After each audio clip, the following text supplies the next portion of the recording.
everybody, my name is Jason and I am a certified health coach and I have founded healthopsy.com. Today I wanted to share some knowledge that I have gained along the way in my own health journey so that maybe some of this information could help you on your health journey. Today I wanted to talk about some conditions and some issues with joints, tissues, tendons, muscles, things that actually contribute or inhibit that inflammatory process. Today's talk is about something that has actually a lot of science to it. There's a lot of big words. It's relatively simple to understand the way I've broken it down, and hopefully this can help you. So let's look at this thing called MMPs. So what is an MMP? An MMP is a matrix metalloproteinases, and it's basically your body's cellular response to a wound or tissue damage. It's an enzyme that your cells actually recruit when tissue damage happens. I like to think of them as Pac-Men. So in your body there's actually 23 MMPs that your body will recruit, these little Pac-Men guys, to go in to a damaged or wounded tissue, and they'll break down the ECM. The ECM is actually the extracellular matrix. Think of it as a raincoat or something around your cell that protects the cell.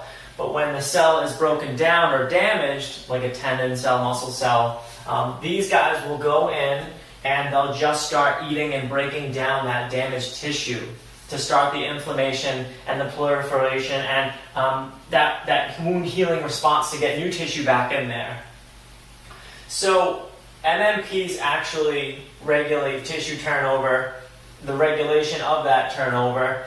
But the bad thing is they express some inflammatory cytokines and they decrease growth factors. So MMPs have their benefit, but they also have a lot of disadvantages, especially in a few conditions like osteoarthritis, rheumatoid arthritis, and my own issue with fluoroquinolone antibiotic toxicity.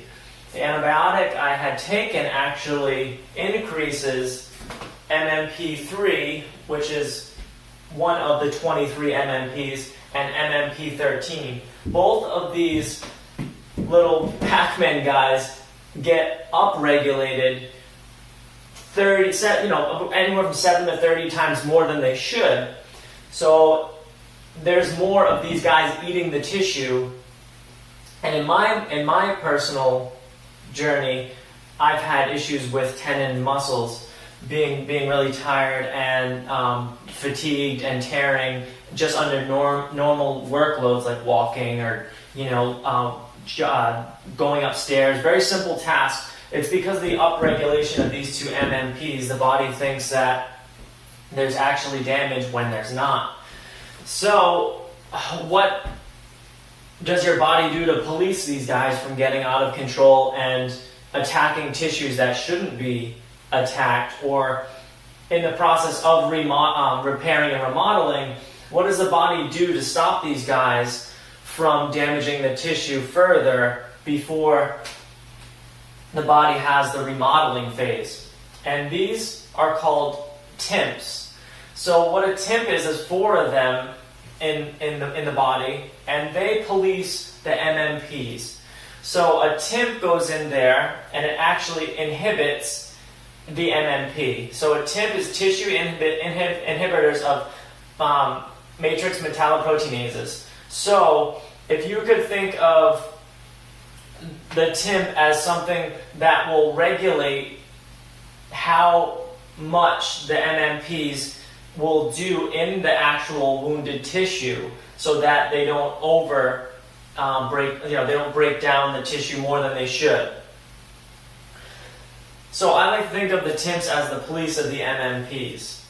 They prevent the MMPs from degrading too much tissue. They regulate inflammation, scar tissue, angiogenesis, and the remodeling phase. So the problem with my issue in fluoroquinolone antibiotics, and also in osteoarthritis and rheumatoid arthritis, is they just get out of balance. The amount of MMPs actually outweigh the amount of TIMPs. So when that happens, inflammation goes up, your immune response goes up, pain goes up obviously, there's more harmful cytokines, your growth factors go down, which inhibit the remodeling phase of the tissue, and your body just can't regulate that MMP to TIMP ratio.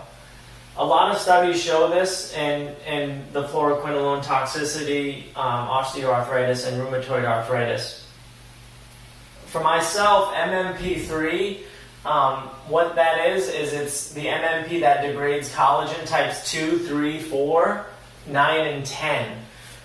MMP is a very important part of the breakdown and repair of tissue.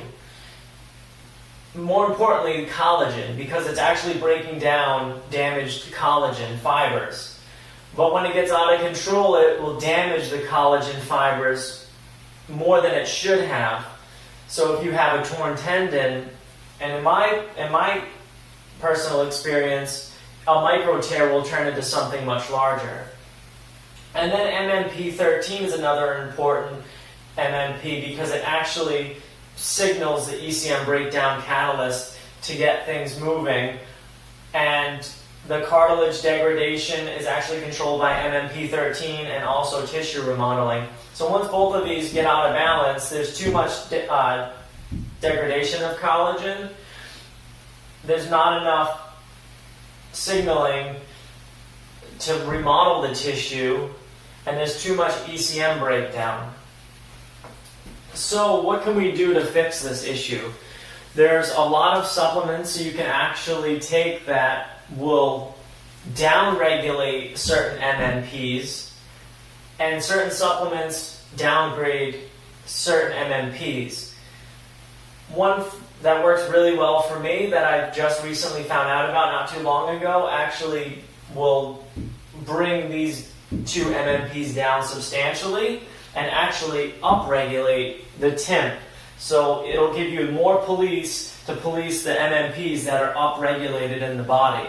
There's also a lot of other really useful supplements, and I'm going to review them right now so that you guys can go out and order them on whatever site like Amazon or iHerb or VitaCoast. Like, you can get these supplements pretty much anywhere. I suggest taking them, especially if you have joint pain or myofascial pain, tendon pain, muscle pain. They're fantastic. So some of the ones that are documented that work really well. Green tea. I don't suggest green tea because it has a high concentration of fluoride. It's hard to get that fluoride concentration down, and fluoride really isn't good for the body. And also shark cartilage. Sounds really weird, but shark cartilage, if you have a way to get it, has a lot of benefits and many MMPs to downregulate them and actually help the tissue remodel much faster. This isn't a supplement, however, it's been shown in multiple studies to downregulate almost all MMPs, almost all 23 of them, if I'm not mistaken. It's doxycycline. This is an antibiotic. I don't suggest taking it. I don't suggest long-term use of any antibiotic. I don't think you should supplement with an antibiotic, but I just wanted to put it in there that this antibiotic has substantial effects on MMP downregulation. The best supplement that I have found that works really well and has a lot of peer-reviewed studies is green-lipped mussel extract. This green-lipped mussel extract comes from shellfish from New Zealand, and it actually has been proven to upregulate TIMP and downregulate MMP3 and 13. So out of all of these, green-lipped mussel extract is the best. The second favorite would be shark cartilage, and there's also some other things you could take like isoflavonoids. Some collagens really help. If you take collagen supplements, there has been some studies to state that it does help with the tissue remodeling phase and the inhibition of MMPs. So to recap, I just want to let you guys know that during any kind of injury or inflammation, pain, wound healing, tissue repair, MMPs are what your body recruits to go in there, these little Pac-Man guys, and essentially eat up the damaged tissue, signal the body to have that cell breakdown, and then renewal by the TIMP. The TIMP will control the MMP, and then the cells will remodel that damaged tissue. Hopefully this helps you guys. I know there's a lot of science and fancy words, but this is actually a really important process of the wound healing repair in the body. Hopefully this helps you guys. You can find me at healthopsy.com on Facebook, YouTube, and Instagram. Thanks.